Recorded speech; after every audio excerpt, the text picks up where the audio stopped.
Hello అండి, నమస్తే. అందరు బాగున్నారా?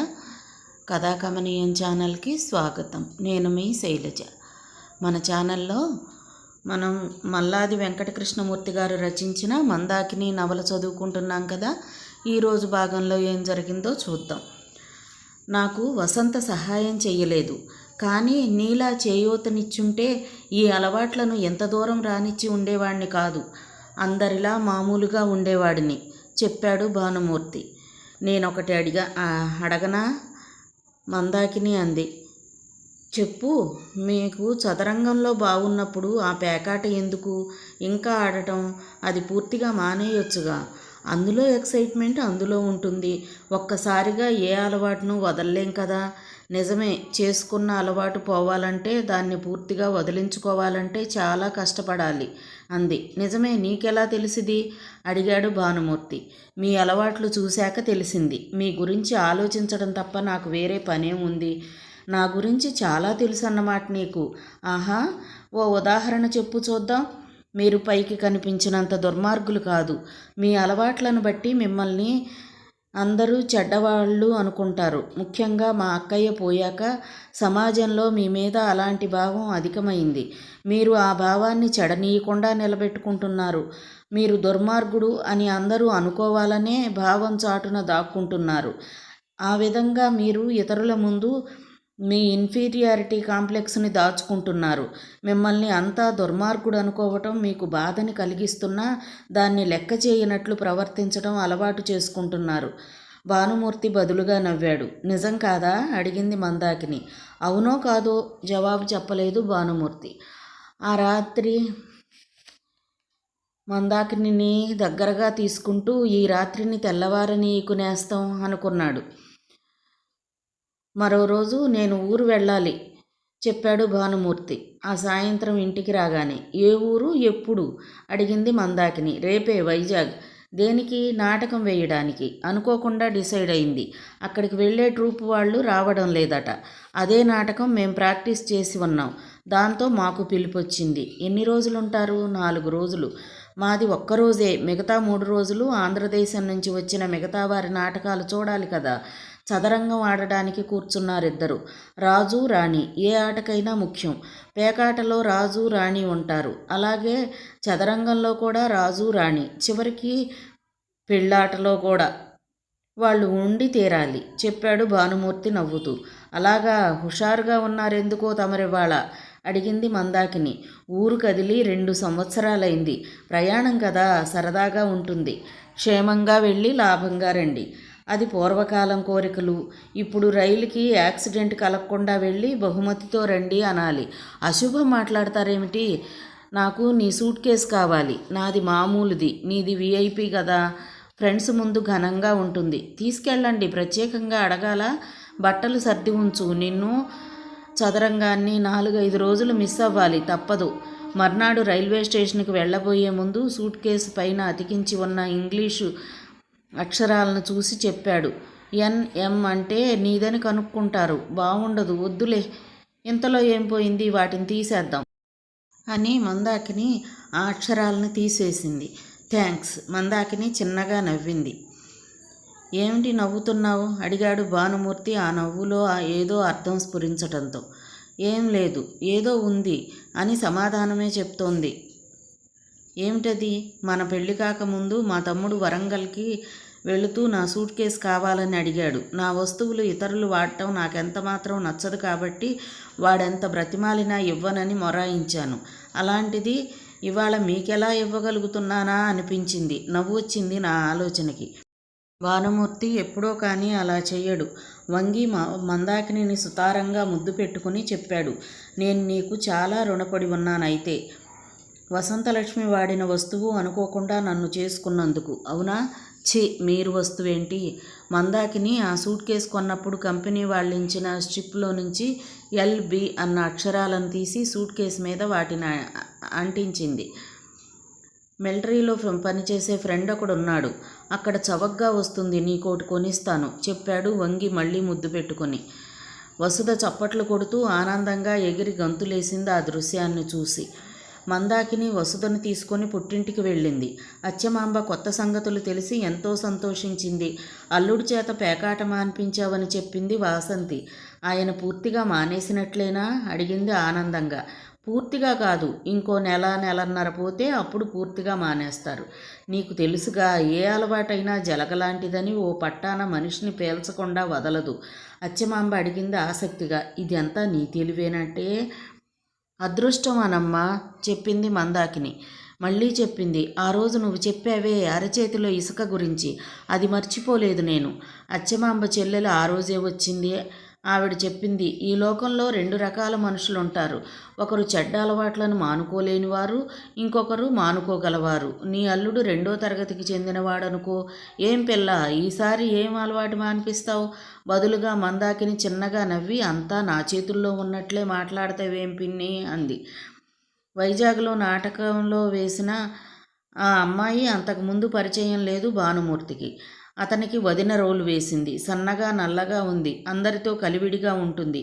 నాటకం అయ్యాక ఏం చేస్తారు అని అడిగాడు నాటకం ప్రారంభించే ముందు. ఇంటికెళ్తాను. రోజు ఇంటికెళ్ళటమేగా చేసేది. సినిమాకి వెళదాం 2వ ఆటకి. సినిమాకా? మొహం చిట్లించింది. లేదా మా హోటల్కి వెళ్ళి కబుర్లు చెప్పుకుందాం. మా నాన్నకి జ్వరం, రేపు మందులకు 100 కావాలి. 50 ఉన్నాయి. 50 అయినా పెదవి విరిచింది. నీ ఇష్టం మరి.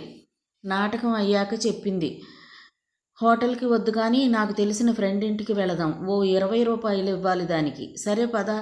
బాగా చేసావు నువ్వు. సినిమాల్లోకి వెళ్ళే ప్రయత్నం చేయలేదా? చిన్నగా నవ్వింది. వైజాగ్కు వచ్చిన ప్రతి డైరెక్టర్ని కలిశాను. అయినా కాలం కలిసి రాలేదు. అర్ధరాత్రి అడిగాడు భానుమూర్తి.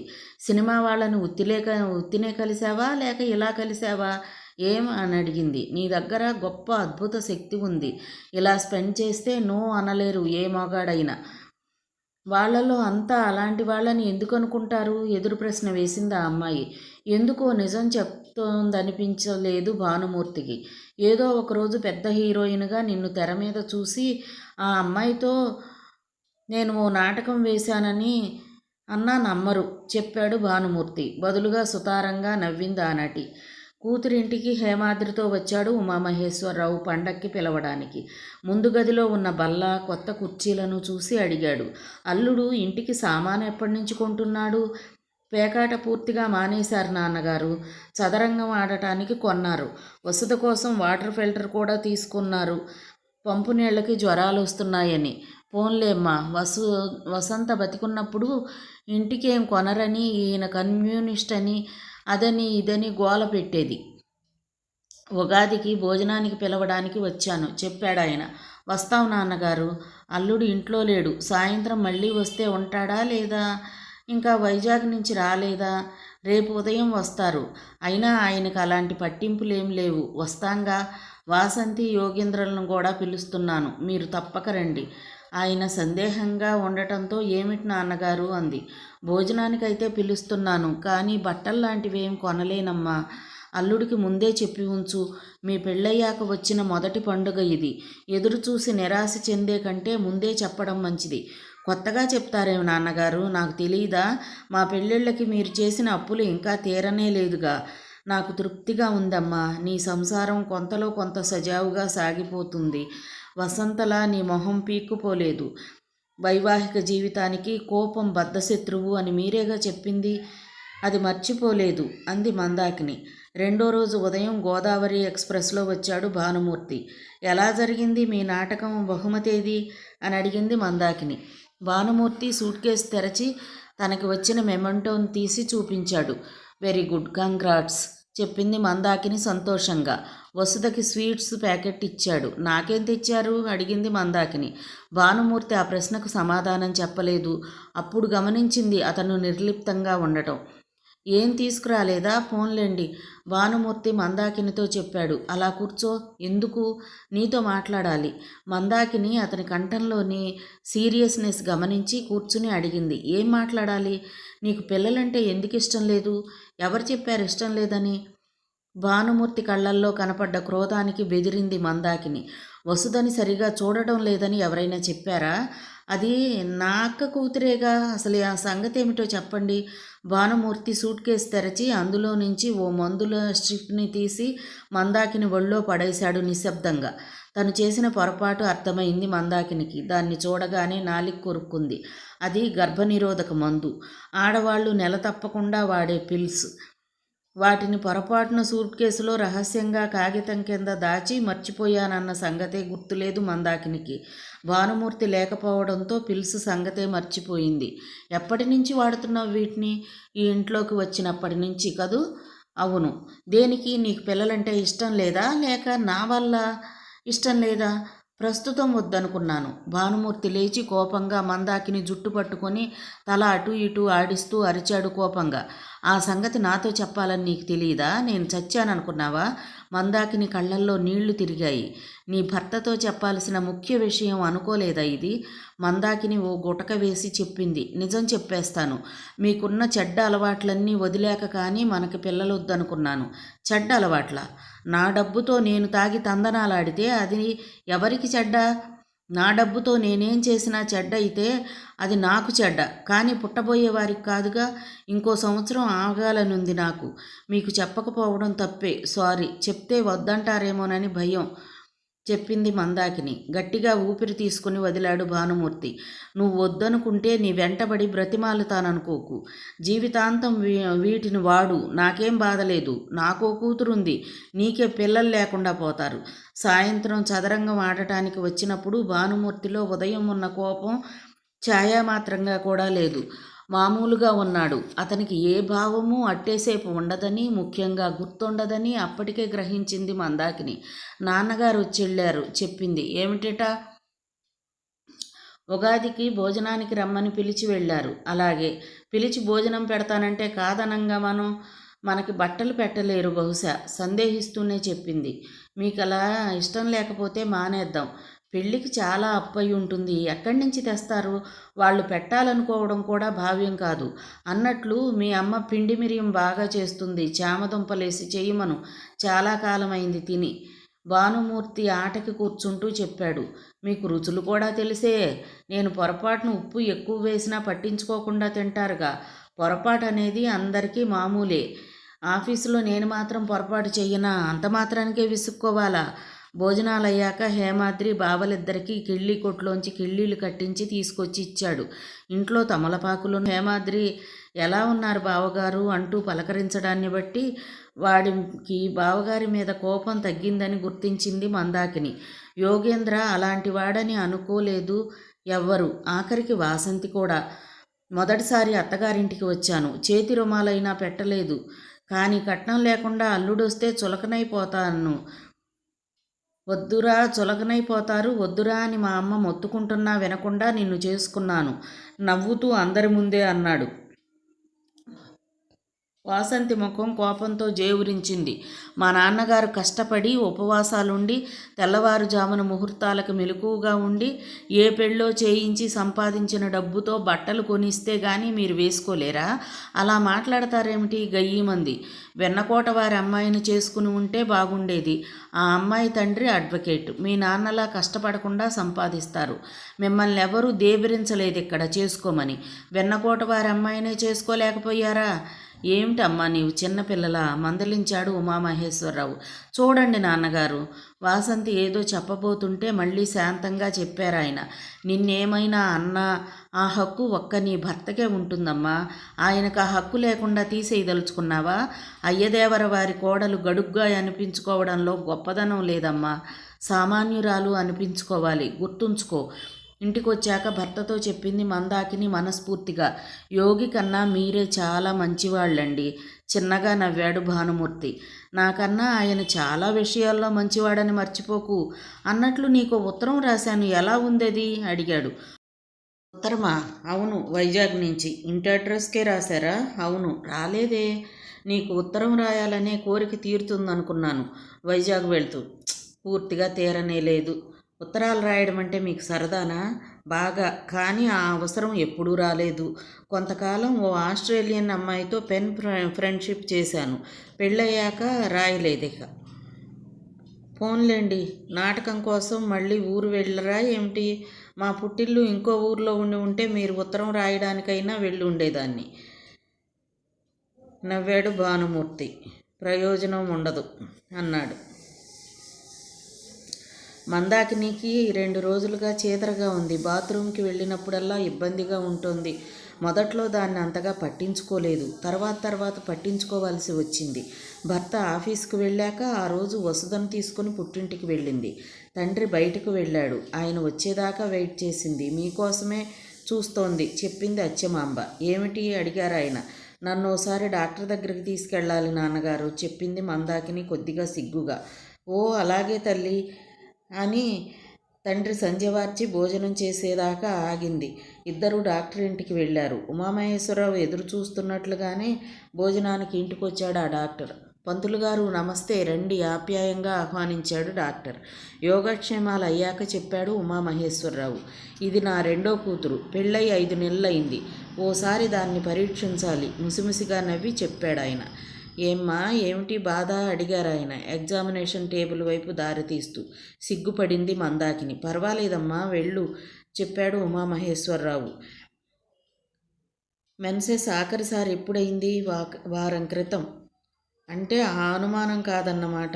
ఇంకేమిటి? మందాకిని చెప్పింది విని కనుబొమ్మలు ముడుచుకున్నాయి. మా ఆవిడను పిలుస్తానని లేడీ డాక్టర్ చూడాల్సిన విషయం చెప్పాడాయన. ఆయన భార్య మందాకిని పరీక్షిస్తుంటే ఉమామహేశ్వరరావు మాటలు కూతురికి వినపడ్డాయి. మనుమరాల్ని ఎత్తుకున్నాను, మనవడిని చూడాలన్న ఆ ముచ్చట తీరితే సత్యనారాయణ స్వామి వ్రతం చేసుకుంటాను. మందాకిని నెమ్మదిగా తన లక్షణాలని లేడీ డాక్టర్కి వివరించింది. ఆవిడ తల పంకించింది. భయం లేదు, వెంటనే మందులు వాడాలి, యూరిన్ బ్లడ్ టెస్ట్ చెయ్యాలి. నీ అనుమానం నిజమే. సాయంత్రం చదరంగం ఆడటానికి ఎంతో ఉత్సాహంగా వచ్చాడు భానుమూర్తి. ఉదాసీనంగా ఉన్న మందాకిని చెప్పింది. ఇవాళ నాకు తలనొప్పిగా ఉంది. ఏమైంది నీకు అడిగాడు అతను ఆమె మొహాన్ని పరిశీలనగా చూసి. ఏం కాలేదు, ఏదో అయింది, ఏడ్చినట్లున్నావు. నాకు మీరిచ్చింది అదే అయితే ఇంకేం చేస్తాను. ఏమైందో చెప్పు ఆశ్చర్యంగా అడిగాడు. వసంతలక్ష్మి ఏ కారణం చేత మరణించిందో అది అయ్యింది మందాకిని కోపంగా చెప్పింది. వివరంగా చెప్పు, అర్థం కాలేదు నాకు. వసంతలక్ష్మి మరణించే రోజు డాక్టర్ దగ్గర తీసుకున్న బ్లడ్ రిపోర్ట్ను చూపించింది. ఆ తరువాత తన బ్లడ్ రిపోర్ట్ని చూపించి చెప్పింది అతనికి, మన పెళ్ళయ్యాక మీరు ఇచ్చిన తొలి బహుమతి ఇది. వైజాగ్ నుంచి ఏం తెచ్చారని అడిగితే ఏమీ తేలేదన్నారు, కానీ మంచి బహుమతే ఇది. భానుమూర్తి చిరునవ్వు నవ్వటం మినహా ఏమీ మాట్లాడలేదు. కాబోయే సినిమా హీరోయిన్ అని ముచ్చటపడ్డాను. పైగా పిల్లలు కావాలా మీకు? అసహ్యంగా చూసింది మందాకిని. ఇలా అయితే ఏ పిచ్చివాడో అంగవైకల్యం గలవాడో పుడతాడు. మీ అక్కయ్యకి నెల తప్పాక VDRL పరీక్షలు చేయించుకునే ఇంజెక్షన్స్ తీసుకుంది రెగ్యులర్గా. ఏం కాదు, it's an very simple disease. Typhoid malaria లాంటివి వస్తే 15 రోజులు 1 రోజులు మంచం మీద ఉండాలి. దీనికి అలాంటి ఇబ్బంది ఏమి ఉండదు. సాయంత్రం ఇంజెక్షన్స్ తీసుకుందాం. నా కళ్ళ ముందు నుంచి దూరంగా వెళ్ళండి, బయటికి వెళ్ళండి అరిచింది కోపం కూడిన బాధతో. ఇంత చిన్నదానికే అంత ఇది ఎందుకోయ్? భానుమూర్తి నవ్వుతూ బయటకు వెళ్ళడానికి సాక్స్ తొడుక్కోసాగాడు. ఆగండి, చదరంగం ఆడి వెళ్ళండి చెప్పింది మందాకిని బూట్లు తొడుక్కునే భర్తతో. ఏం అన్నట్లుగా చూశాడు మందాకిని వంక. పిడికిలి బిగుసుకుంటే ఇసుక వేళ్ల సందులో నుంచి జారిపోతుందని చెప్పలేదు మందాకిని, మనసులోనే అనుకుంది.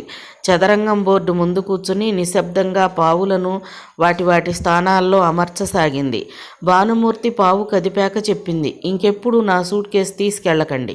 నా వస్తువులు ఇతరులు వాడటం నాకు నచ్చదు. ఆ రాత్రి 11 దాకా నిశ్శబ్దంగా చదరంగం ఆడుతూ ఉండిపోయారు ఇద్దరు. ఆ రాత్రి మందాకినికి 2 దాటినా నిద్ర పట్టలేదు. పేకాట మాన్పించగలిగింది, కానీ ఈ వ్యసనాన్ని ఎలా మాన్పించడం? పేకాట వల్ల డబ్బు మాత్రమే పోతుంది. స్త్రీ వ్యసనం వల్ల డబ్బు, ఆరోగ్యం రెండూ పోతాయి. తన ఆరోగ్యం కూడా నాశనం అవుతుంది. ఎలా ఈ చెడ్డ అలవాటు మాన్పించడం? తెల్లవారుజామున నిద్ర పట్టేదాకా అదే ఆలోచన. అది తెలిస్తే లోకంలో ఇన్ని వేశ్యాగృహాలు, భార్యల కన్నీళ్లు ఉండేవి కావు అనుకుంది. చివరికి మనసు బాగాలేకపోవడంతో పక్కింట్లో నుంచి టేప్ రికార్డర్ తీసుకుని వసుధ చేత పాటలు పాడించి రికార్డు చేయసాగింది. డాక్టర్ మిమ్మల్ని పిలుస్తున్నారు, నర్సు చెప్పింది. విజిటర్స్ గదిలో వెయిట్ చేసి భానుమూర్తి లేచి గదిలోకి వెళ్ళాడు. కూర్చోండి చెప్పాడు భానుమూర్తి.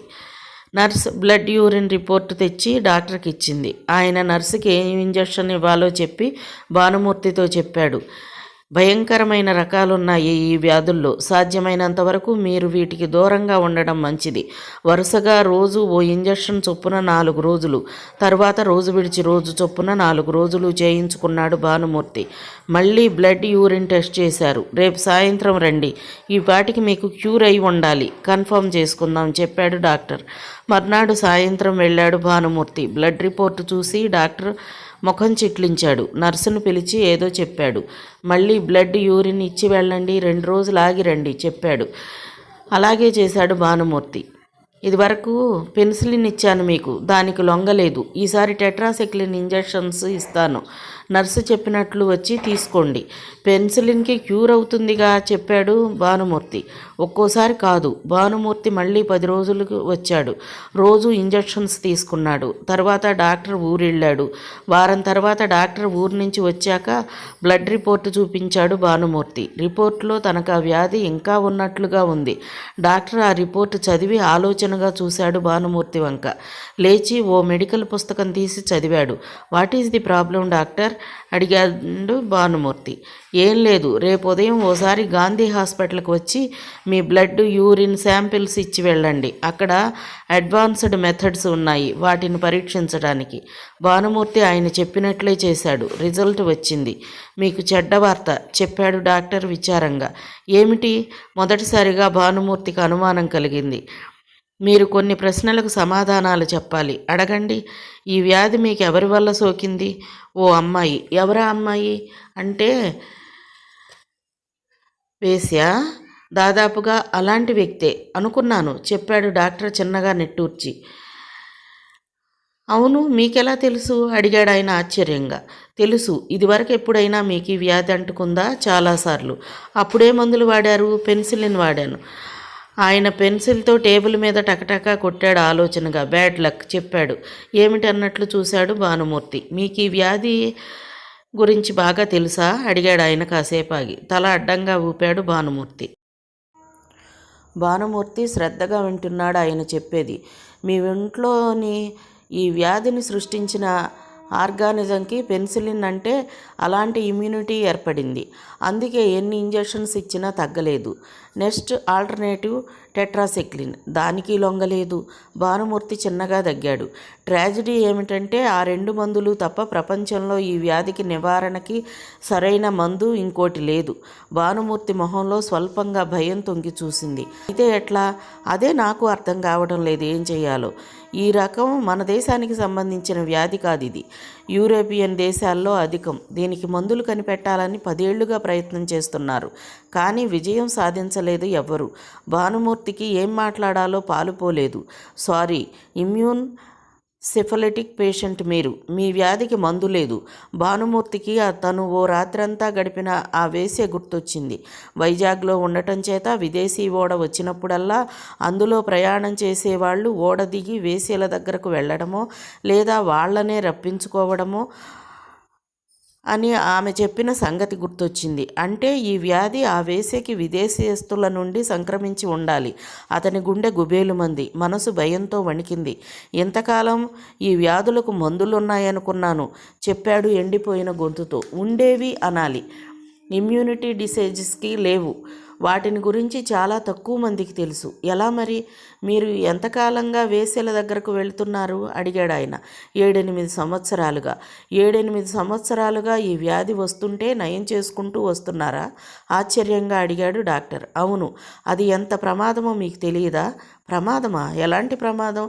పెన్సిలిన్ అధికంగా వాడడం వల్ల మీ దేహంలో యాంటీబాడీస్ పుట్టవని పెన్సిలిన్ ఇంజెక్షన్స్ ఇచ్చిన డాక్టర్స్ చెప్పలేదా? అసలేం మందులు వాడారు? పెనిడ్యూర్. మందుల షాపులో కొనుక్కెళ్ళి కాంపౌండర్కి ఇచ్చి ఇంజెక్షన్స్ చేయించుకుంటూ ఉండేవాడిని. అంటే మీ సొంత వైద్యమా? డాక్టర్లో ఆశ్చర్యం ఇంకా అధికమైంది. అవును, పరిస్థితి చాలా క్లిష్టంగా ఉంది. మీ శరీరంలో పెన్సిలిన్ వాడి వాడి ఇక అవి పనిచేయని స్థితికి వచ్చింది. పైగా ఈ కొత్త రకం వ్యాధి. మరి ఎలా? రేపు రండి మళ్ళీ, ఈలోగా ఆలోచిస్తాను. భానుమూర్తి బయటకు వచ్చాడు. అతని మనసంతా చికాగ్గా ఉంది. సుఖవ్యాధి రావటమే కానీ పోకుండా ఉండడం అనేది మొదటిసారి. ఇంటికెళ్ళాడు కానీ చదరంగం మీద మనసు నిలపలేకపోయాడు. మనసు ఎక్కడుంది? సరిగ్గా ఆర్డరే, మీ మంత్రి పోతోంది చూసుకోండి చెప్పింది మందాకిని. ఓసారి బయటికెళ్ళొస్తాను. ఆట మధ్యలో లేచి బయటకు వెళ్ళాడు భానుమూర్తి. సరాసరి బార్కి వెళ్ళి కూర్చున్నాడు. క్వార్టర్ పూర్తయినా ఎప్పటిలా కొద్దిగా కూడా నిషా ఎక్కలేదు. మరో క్వార్టర్ తాగి ఇంటికొచ్చాడు. భోజనం చేయకుండా అలాగే పడుకున్నాడు. మర్నాడు సాయంత్రం ఆఫీసు నుంచి సరాసరి ఆ డాక్టర్ దగ్గరకు వెళ్ళాడు. మరోసారి బ్లడ్, యూరిన్ శాంపిల్స్ తీసుకుంటాను. పరీక్షలో పొరపాటు ఏమైనా ఉంటే మన అదృష్టవశాత్తు సరే, లేదా బాంబేకి పంపాలి మీ శాంపిల్స్. అక్కడ వ్యాధి ఏ దశలో ఉందో క్లియర్గా కనుక్కునే ఆధునిక సౌకర్యాలున్నాయి. ఆ సాయంత్రం మొదటిసారిగా ఇంటికి వెళ్ళలేదు మందాకినితో చదరంగం ఆడటానికి. ఒప్పుకున్నాక బార్కి వెళ్ళాడు సరాసరి. భర్త కోసం రాత్రి 8 దాకా ఎదురు చూసింది మందాకిని. అతను రాకపోవడానికి కారణం తెలియలేదు. చదరంగం ఆడతానని ప్రామిస్ చేసినప్పటి నుంచి ఏ రోజు ఆఫీస్ నుంచి భానుమూర్తి ఇంటికి రాకుండా లేడు. ఏం తోచక ఇల్లు సర్దుతుంటే పుస్తకాల అడుగున ఉన్న ఓ ఫైల్ కంటపడింది. దాన్ని తీసి అంటుకుని ఉన్న దుమ్ము దులిపి తెరచింది. దాంట్లో తెల్ల కాగితాలు ఫైల్ చేసి ఉన్నాయి. ఆమెకు పరిచయం లేని రాతే అయినా అది తన భర్త చేతివ్రాతగా గుర్తించింది మందాకిని. ఎప్పుడో నాటకం రాయాలని ప్రయత్నించినట్లున్నాడు. దాని తాలూకు కాగితాలవి. చేతివ్రాత గుండ్రంగా ముత్యాల్లా ఉన్నాయి. నాటకం పూర్తి చేయలేదు. ఎందుకో దాదాపు 10 పేజీల దాకా రాసి ఆపేశాడు. నాటకం చదివింది. బానే ఉన్నట్లు అనిపించింది. ఎందుకు ఆపేశారో అనుకుంది. రాత్రి ఆలస్యంగా వచ్చాడు భానుమూర్తి. ఎందుకు ఆలస్యం అయిందని అడగలేదు మందాకిని. మర్నాడు ఉదయం కూడా అడగలేదు. చదరంగం ఆడటానికి రోజు వస్తా ప్రామిస్ని నిలబెట్టుకోలేదేమని కూడా అడగలేదు. భానుమూర్తి కూడా తన ఆరోగ్యం విషయంలో ఉన్న అశాంతిని గురించి మందాకినికి చెప్పనేలేదు. ఆ రోజు భానుమూర్తి ఉండబట్టలేక ఆ డాక్టర్ దగ్గరకు వెళ్ళాడు. ఇది క్యూర్ కాకపోతే ఏమవుతుంది అడిగాడు సూటిగా. ఆయన లేచి ఓ మెడికల్ టెక్స్ట్ బుక్ తీసి అందులో నుంచి వెనరల్ డిసీజెస్లోని చాప్టర్లో ఉన్న ఆ వ్యాధికి సంబంధించిన కాగితాలను చదువుకోమని చిరాగ్గా చెప్పి ఇచ్చాడు. కుష్టు. ఉలిక్కిపడ్డాడు భానుమూర్తి. లెప్రసీ. లెప్రసీలో 2 రకాలున్నాయి. ఒకటి డ్రై, మరొకటి వెట్. ఇది వెట్ లెప్రసీలోకి దించుతుంది. అంటే అంటువ్యాధి అయిన కుష్టు. డ్రై లెప్రసీ అంటువ్యాధి కాదు. భానుమూర్తికి ముచ్చెమటలు పోశాయి. దీనికి మందు ఉందేమో మరోసారి విచారించండి. గొంతు పూర్తిగా తడారిపోయింది. పెన్సిలిన్ వల్ల మీ శరీరానికి ఏర్పడ్డ ఇమ్యూనిటీ మీ వైఫ్కి లేకపోవడం వల్ల, త్వరగా వ్యాధి గురించి కనుక్కోవడం వల్ల ఆవిడకిచ్చే చికిత్స సక్సెస్ అయింది లక్కీగా. టెట్రాసైక్లిన్తో క్యూర్ చేశాం. మీరు మీ భార్యని తాకకండి ఇది తేలేదాకా. ముఖ్యంగా ఆమె గర్భవతి కాకూడదు. ఆమె రక్తం ద్వారా ఇది పుట్టబోయే బిడ్డకి కూడా తప్పకుండా సోకుతుంది. భానుమూర్తిని 4 రోజులు ఆగి రమ్మని చెప్పాడు డాక్టర్. కానీ మర్నాడు ఆఫీసుకు ఫోన్ చేసి ఓ ప్రైవేట్ హాస్పిటల్ అడ్రస్ చెప్పి అక్కడికి వెంటనే రమ్మని చెప్పాడు. భానుమూర్తి పర్మిషన్ తీసుకొని ఆ హాస్పిటల్కి వెళ్ళాడు. అతన్ని మరో కొత్త డాక్టర్కి పరిచయం చేశాడు. మళ్ళీ బ్లడ్, యూరిన్ శాంపిల్స్ తీసుకున్నారు అక్కడ. మర్నాడు భానుమూర్తి ఎంతో టెన్షన్తో వెళ్ళాడు ఆ డాక్టర్ దగ్గరికి. అప్పటికే రిపోర్ట్స్ ఆయన టేబుల్ మీద ఉన్నాయి. మీ భార్యకు కూడా మీ వల్ల ఈ వ్యాధి సోకిందా అడిగాడు ఆయన. తల ఊపాడు. మీ భార్యకి తగ్గి ఉండాలే. తగ్గింది. నాకెందుకు తగ్గదు? దీనికి మందేమైనా ఉందా? భానుమూర్తి తడబడే కంఠంతో ప్రశ్నించాడు. చూడాలి. మీ బ్లడ్ రిపోర్ట్స్ ప్రకారం మీకు అంటుకుంది సాధారణమైన వ్యాధి కాదు, అసాధారణమైనది. ఈ ఇమ్యూన్ సిఫిలిస్లో 2 రకాలున్నాయి. అందులో మీది ఏ రకమో ముందర కనుక్కోవాలి. అది ఇండియన్ అయితే పర్వాలేదు. ఐరోపా దేశాలకు సంబంధించిందైతే ఏం చెయ్యలేం. సాధారణంగా అది హోమోసెక్సువల్స్కి ఎక్కువగా వస్తుంది. దానికి ఇంకా మందే లేదు. భానుమూర్తి విసిగిపోయాడు. యూరిన్, బ్లడ్ శాంపిల్స్ ఇచ్చి ఎల్లుండి రండి, కల్చరల్ టెస్ట్ చేస్తాం. 5-6 రకాల మందులు వేస్తాం. ఏ మందుని తట్టుకుని అది జీవిస్తుంది, దేనివల్ల మరణిస్తుంది చూసి ఆ మందుని వాడతాం. భానుమూర్తి తనకి ఆ రోగం తగ్గితే తిరుపతి వస్తానని మొక్కుకున్నాడు ఆ రాత్రి. ఆ రాత్రంతా నిద్ర లేదు అతనికి. ఏమైందండి అడిగింది మందాకిని. ఏం లేదు, ఏదో ఉంది, 3 వారాలుగా తెగ మదన పడిపోతున్నారు, నాకు చెప్పరు బ్రతిమాలింది. ఏం లేదన్నానా, నన్ను విసిగించక. బాధ అనేది పంచుకుంటే తగ్గుతుంది. చెప్పండి, ఆఫీసులో ఏమైనా గొడవలా, నాటకం రిహార్సల్స్లో పోట్లాడుకున్నారా? నన్ను హింసించక మందాకిని, మాట్లాడకు నాతో. మందాకిని ఆ తర్వాత భర్తతో ఆ విషయం గురించి మళ్ళీ మాట్లాడలేదు. అతన్ని అనవసరంగా విసిగించడం ఇష్టం లేక. రెండో రోజు సాయంత్రం ఆఫీస్ నుంచి భానుమూర్తి సరాసరి హాస్పిటల్కి వెళ్ళాడు. ఆయన బయటకు వెళ్ళి ఎప్పటికో 8 దాకా రాలేదు. వచ్చాక చెప్పాడు, ఇంకా కల్చరల్ పరీక్షన్స్ లేదు, రేపు రాకూడదు, ఇవాళ చూస్తానంటే వెయిట్ చేస్తాను. ఆ మానసిక అస్థిరతని, బాధని ఎక్కువ కాలం పొడిగించడం ఇష్టం లేదు భానుమూర్తికి. మరో అరగంట తర్వాత ల్యాబ్లోకి వెళ్ళొచ్చి చెప్పాడు ఆయన. 2 మందుల కాంబినేషన్ ప్రయత్నించి చూస్తాను, రోగం తగ్గేది లేనిది చెప్పలేం, ఛాన్సెస్ ఆర్ 50-50. ఓ ప్రయత్నం అంటూ చేయొచ్చని తెలిసాక భానుమూర్తి కొద్దిగా రిలీఫ్ ఫీల్ అయ్యాడు. రోజు ఉదయం ఆఫీస్కు వెళుతూ వారం పాటు 2 ఇంజెక్షన్స్ ఆ హాస్పిటల్కి వెళ్ళి విడవకుండా శ్రద్ధగా తీసుకుని వెళ్ళసాగాడు భానుమూర్తి. ఆ వారం రోజులు అతనికి సరిగ్గా నిద్ర లేదు. తను తీసుకునే ఇంజెక్షన్ వంటిలోని ఆ వ్యాధికి నాశనం చేస్తుందో లేదో అన్న ఆలోచన. నయం అయితే తిరుపతికి వస్తానని మళ్ళీ మొక్కుకున్నాడు. వారం రోజుల తర్వాత మళ్ళీ బ్లడ్, యూరిన్ టెస్ట్ చేశారు డాక్టర్. రిపోర్ట్స్ వచ్చాక భానుమూర్తి ఆతృతగా అడిగాడు, ఏమైంది డాక్టర్? కొద్దిగా ఫలితం ఉంది, రోగం పూర్తిగా తగ్గలేదు, కానీ కొంత శాతం తగ్గింది. మరో వారం పాటు ఇంజెక్షన్స్ తీసుకోవాలి. ఈ కోర్సు కంటిన్యూ చేసి చూద్దాం. భానుమూర్తి మళ్ళీ వారం పాటు రోజు ఇంజెక్షన్స్ తీసుకోసాగాడు. బ్లడ్ శాంపిల్స్ తీసుకోవడానికి, ఇంజెక్షన్స్ ఇవ్వడానికి 2 జబ్బల్లో అనేక చోట్ల పొడిచారు. మళ్ళీ పొడిచిన చోటే పొడవడంతో నొప్పి ఇంకా ఎక్కువగా ఉంది. ఆ వారం రోజులు కూడా మళ్ళీ ఎంతో టెన్షన్ అనుభవించాడు భానుమూర్తి. ఆ రోగం పూర్తిగా తగ్గుతుందా లేదా, ఆ మందు పనిచేయక అలాగే ఉంటుందా అన్న ఆలోచన అతన్ని వదలడం లేదు. అలాగే ఉంటే మళ్ళీ అది శరీరంలో అభివృద్ధి చెందిపోతుంది. ఏమవుతుంది తన భవిష్యత్తు? మందాకిని ఏమవుతుంది? రోగం ముదిరాక తన మెదడు మీద దాడి చేస్తుందా, లేక గుండె మీద? గుండె అయితే మంచిది, త్వరగా పోవచ్చు. మెదడైతే పిచ్చివాడవుతాడు. అది మంచిదే, ఏం తెలియదు. కుష్ఠవ్యాధిలోకి దింపితేనే కష్టం. తనని ఎవ్వరూ ముట్టుకోరు, దగ్గరికి రారు. ఆఖరికి వసుధ, మందాకినిలు కూడా తనని దూరం పెడతారు. తను ఎంత ఒంటరైపోతాడో ఈ లోకంలో. అలా బ్రతికే కంటే ఆత్మహత్యే మంచిది. అప్పుడు ఆ ధైర్యం చేయగలడా? ఆత్మహత్య? వసంతలక్ష్మి గుర్తొచ్చింది భానుమూర్తికి. ఇది వసంత ఉసిరా, వసంత పెట్టిన శాపమా, వసంత కార్చిన కన్నీళ్ల ఫలితమా? తరచూ అత్తగారు అచ్చమాంబ చెప్పే మాటలు గుర్తొచ్చాయి.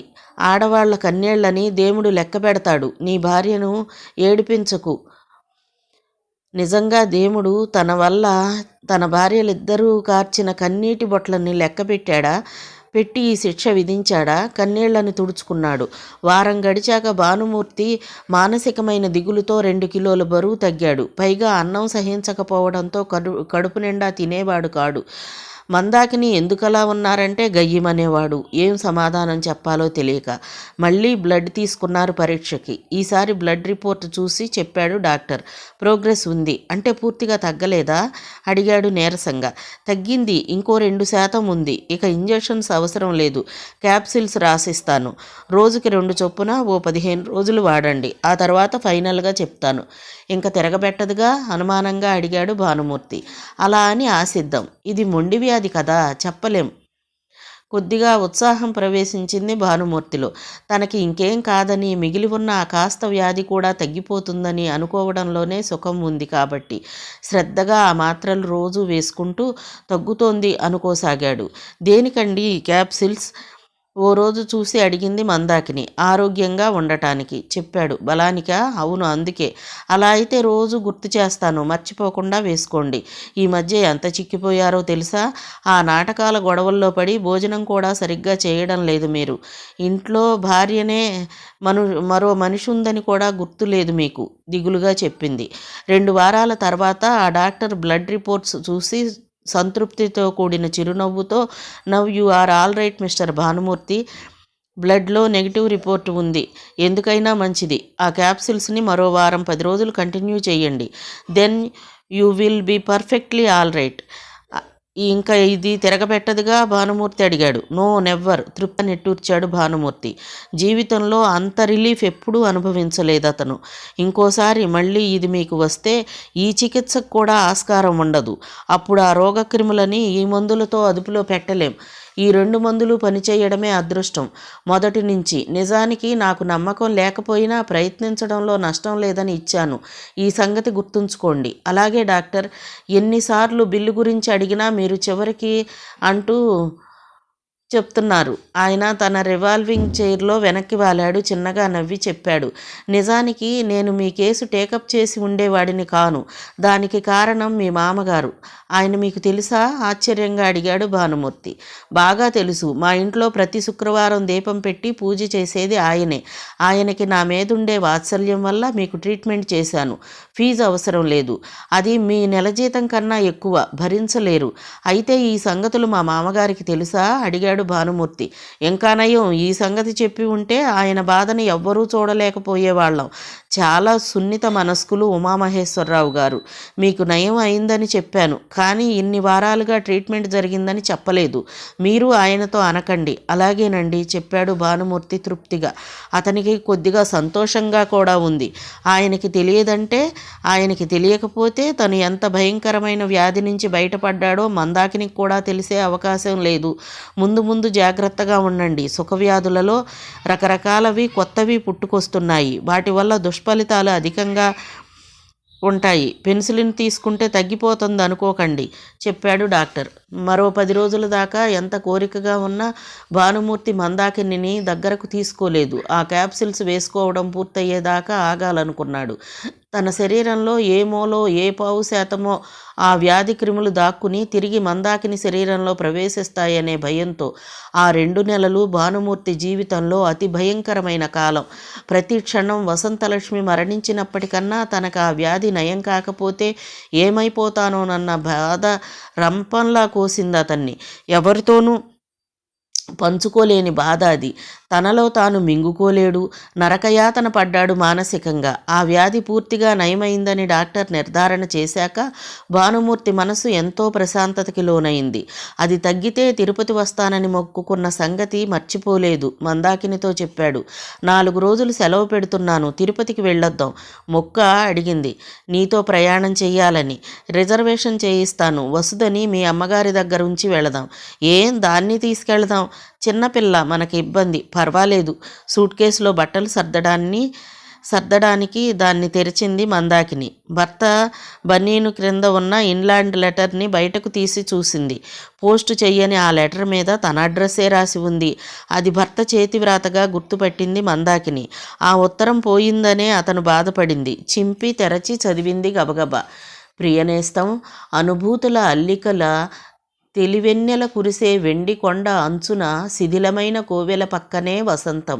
తన సొంతం చేసుకున్న నల్లటి కోయిల గళంలా కాక గరళానికి దర్పణంలా నేను. హిమాద్రి మీది మంచు కరిగి తొలకరి చిరుజల్లై వెల్లువై పెళ్ళుబికి చిరునడకగా మొదలిడి వడిగా వడిగా వడివడిగా అలజడిగా అడుగడుగున సవ్వడిగా తరుల గిరులు ఝరులు కుసుమ వల్లరులు దాటే తోయమాలిక స్రవంతి అయిన మధుర మందాకిని నదిలా నువ్వు ఎలా ఉన్నావు నేస్తం? మనసు కుహరంలోంచి ఆలోచన విహంగాలు స్వేచ్ఛగా భావాల వినువీధిలో విహరిస్తున్న ఈ రాత్రి వాటి గమ్యం నువ్వే అని తెలుసా? హేమంత ఋతువులో నేను గ్రీష్మాన్నిస్తున్నాను కదూ. వద్దు నేస్తం, వద్దు. శిలగా మారిన భర్తని తన అలల హస్తాలతో స్పృశిస్తూ బగచిన కిన్నెరసాని ఉదాహరణగా తీసుకోకు. మెత్తని ఇసుక మైదానాలలో మందరంగా ప్రవహించాల్సిన మందాకిని పేటభూముల్లో కొండచర్యల్లో ఒడిదుడుకులుగా ప్రవహించాల్సి వచ్చినా ఆ పేటభూములను కూడా తన సుముధుర రాపిడితో మెత్తని ఒరిపిడితో ఇసుక మైదానాలుగా మార్చగల మందాకిని ఉదాహరణగా తొలి జల్లుకి పులకించిన ధరణి హరితవర్ణం దాల్చినట్లుగా గుప్పెడు చిరునవ్వు, పిడికెడు ప్రేమ, ఇవి చాలు నీ ఇంటి ప్రాంగణంలో ముళ్ళులేని గులాబీ నవ్వాలనుకునే నేను. ఆ ఉత్తరం చదవగానే మందాకిని మనసు పులకించింది. అతని హృదయపు లోతుల్లోంచి ఆ ఉత్తరం రాసినట్లుగా అనిపించింది. అతనికి మనసు, భావావేశం, స్పందన ఉన్నాయనిపించాయి మందాకినికి. ఎప్పుడూ అంటి అంటనట్లుగా ముభావంగా ఉండే అతనికి ప్రేమ తెలియదు అని ఎన్నిసార్లు అనుకుందో. ఏది పట్టనట్లుగా ఎంతో నిర్లక్ష్యంగా కనపడినా తను బాగుపడాలని, అందరిలా బ్రతకాలనే ఆశ అతనికి ఎంత తీవ్రంగా ఉందో తెలిసిందామెకు. ఆ ఉత్తరాన్ని మరోసారి చదివి సూట్ కేస్ సర్దటం ఆపి కళ్ళు మూసుకుని ఆలోచించింది కాసేపు. కొత్త ఆశ ఆమె మనసులో పుట్టింది. దాన్ని సూట్ కేసులో ఓ మూల భద్రంగా దాచింది. మిగతా కథ రేపటి భాగంలో చూద్దామండి. కథ విన్నందుకు ధన్యవాదాలు. ఈ నవల మీకు నచ్చితే ఒక లైక్ చేయండి, షేర్ చేయండి, మా ఛానల్ని సబ్స్క్రైబ్ చేసుకోండి. మీరిచ్చే ఒక్క లైక్ నాకు, నా ఛానల్కి ఎంతో సపోర్ట్నిస్తుందండి. Thank you. ఉంటానండి.